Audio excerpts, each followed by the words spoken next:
It's the height of the Cold War, and the leader of the Soviet Union, Premier Nikita Khrushchev, is contemplating his next critical move.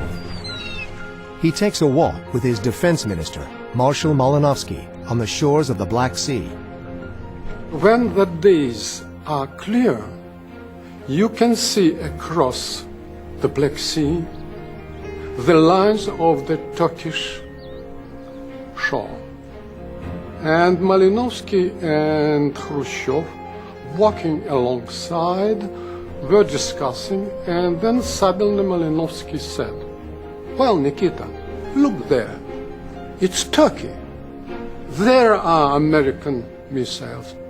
And Khrushchev reacted, "We must think about it and do something." Khrushchev can see more than Jupiter missiles in Turkey. He can see the Soviet Union's entire strategic position in mid-1962, and he does not like what he sees. He sees the U.S. and its NATO allies surrounding him with nuclear weapons. 15 Jupiter missiles being installed in Turkey, 30 more in Italy, 60 Thor missiles in Britain.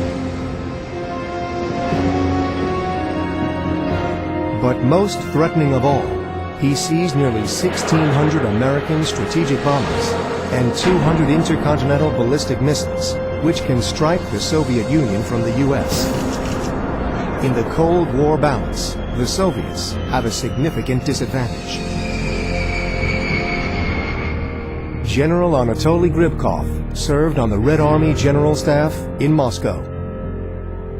The United States had about 5,000 warheads, the Soviet Union 300, and of those only 2 or 3 dozen that could hit the United States. Unfortunately for Khrushchev, the Soviet Union was surrounded by military bases, American bases. But America was free of that encirclement. But for Khrushchev, there is a bright spot: Fidel Castro's Cuba.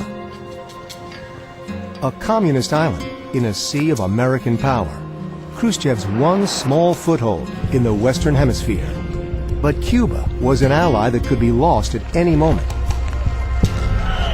The U.S. had been trying to overthrow Castro since 1961, first by small infiltrations, then, finally, in an invasion by Cuban exiles, trained, armed, and sponsored by the CIA.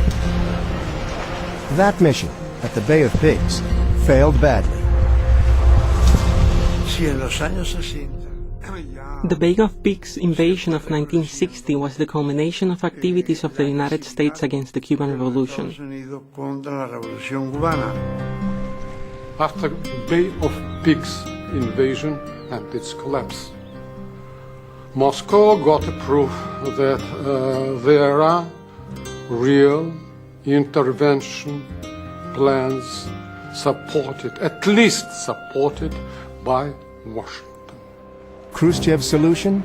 Do with Cuba what the U.S. had done in Turkey. Put nuclear weapons right under the enemy's nose. The Soviet strategic position would improve practically overnight. With one bold stroke, Castro's Cuba would be protected from impending invasion, while Khrushchev's bargaining power and his prestige would be enhanced. At the Ministry of Defense in Moscow, General Gribkov takes a lead role in planning the top-secret operation. There were no telephone conversations, no letters written, not even codes, nothing. The operation is codenamed Anadyr. It's the name of a cold Siberian city, a clever diversion from their actual tropical destination. And it was decided to send a mission to Cuba to discuss this idea with Cubans. Fidel didn't give us an immediate answer. He said, "We need time to think." When the offer to deploy these missiles was presented by the Soviets in May of 1962, Cuba felt obliged to accept the missiles in order to show solidarity towards socialist countries that were supporting Cuba in this very unequal battle against the U.S. administration. On the third day, Fidel said, "If it is necessary for the interests of the world revolution and the interests of the Soviet Union, then we agree." With Castro's consent, Operation Anadyr is on. It would be the largest seaborne operation in Soviet history.